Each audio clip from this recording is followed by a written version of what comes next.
Hello guys මචන්ලා ඔගොල්ලෝ ඇහුවද මේ ඊයේ පෙරේදා ඩයනා කුමාරි ගැන යම්කිසි කතාවක්. දැන් අර ඩයනා කුමාරි හිටියේ එංගලන්තේ. මේ ඩයනා කුමාරි හිටියේ කුරුණෑගල ප්‍රදේශේ. මේ ඊයේ පෙරේදා නිවුස් ගොඩක් තිබ්බා. ඔයගොල්ලෝ මේ වෙනකොට කියවලා අහලා දැකලා ඔක්කොම ඇති. මේ ඩයනා කුමාරි ගැන මම කිසි පොඩ්ඩක් විස්තර හෙව්වා. දැන් මේ ඩයනා කුමාරිගෙත් යම්කිසි වැදගත්කම් නැතුවම නෙමෙයි. දැන් අර ඩයනා කුමාරි එංගලන්තේ කුමාරිකාවනේ. ඒ මුළු ලෝකෙම මේ අපි හැම දෙනාම ඒ ඩයනා කවුද කියලා දන්න. මේ ඩයනා කුමාරි කුරුණෑගල ඩයනා කුමාරි.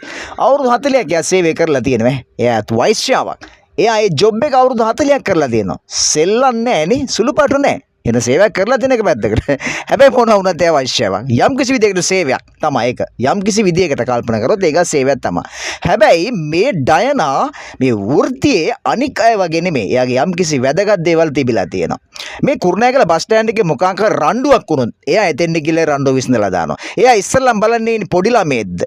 ගෑනු ළමයිද? ඉස්කෝලේ යන ළමයිද? පන්ති ඇවිල්ලා එන්න අහිංසක දුප්පත් කෙල්ලෙක්ද? දරු පැටියෙක්ද කියලා හොඳට බලනවා. බලලා ඒ රණ්ඩුව විසඳලා ඒ ළමයා බස් එකට ගොඩ කරනවා. ඒ විතරක් නෙමෙයි ඒ ළමයා බස් එකට ගොඩ වෙනකන් හවස රැට අන්තිම මොහොතේ ඒ ගෑනු ළමයා බස් එකට ගොඩ වෙනකන් මේ ඩයනා බස් ස්ටෑන්ඩ් එකෙන් එළියට යන්නේ නැහැ. අර ළමයා දිහා බලාගෙන ඉන්නේ. ඒ වගේ යම්කිසි වැදගත්කම් තිබුණා.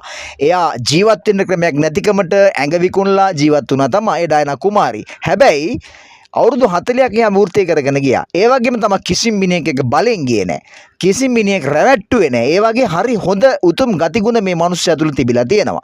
ඒ වගේම තමයි කතා බහ කරන විලාසයේ කිසිම කෙනෙකුගේ හිත රිදෙන්න කතා කරලා නැහැ.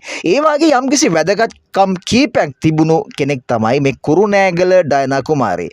යම්කිසි කාලකන්ණියක් අරන් ගිහිල්ලා අමුමේ මරලා ඇලක දාලා හිටියා. කොහොම හරි බොඩිය හම්බුණා. ඒ වගේ නරුම මිනිස්සු මේ සමාජයේ ඉන්නවා. උන්ට අවශ්‍ය දඬුවම් නිසි වෙලාවට නිසි කලට නියම ක්‍රමයට ලැබෙවි. මම අද කතා කරන්නේ මේ ඩයනා කුමාරි ගැන. හැබැයි අපි හැමෝම කතා කරන්නේ අවශ්‍යාවක් කියලා. එයා ජීවත් වෙන්නේ වෘත්තිය තෝරාගත්ත වෙන්නට ඇති. හැබැයි ඒ තුල එයාගේ යම්කිසි වැදගත්කම් ගොඩාක් තිබිලා තියෙනවා. ඒ නිසායි අද මේ මගේ වීඩියෝ එක ඇය වෙනුවෙන් නිෂ්පාදනය වුණේ. ඩයනා කුමාරි කුරුණෑගල වෛශ්‍යාවක් විදිය බලනකොට ඇගෙත් යම්කිසි වැදගත්කම් ඇගෙනුත් යම්කිසි සමාජයේ සේවාවන් සිදු වෙලා තියෙනවා කියලා පොඩ්ඩක් හිතපල්ලා මචන්ලා. බොහොම ස්තුතියි සියලු දෙනාටම. ජය වේවා.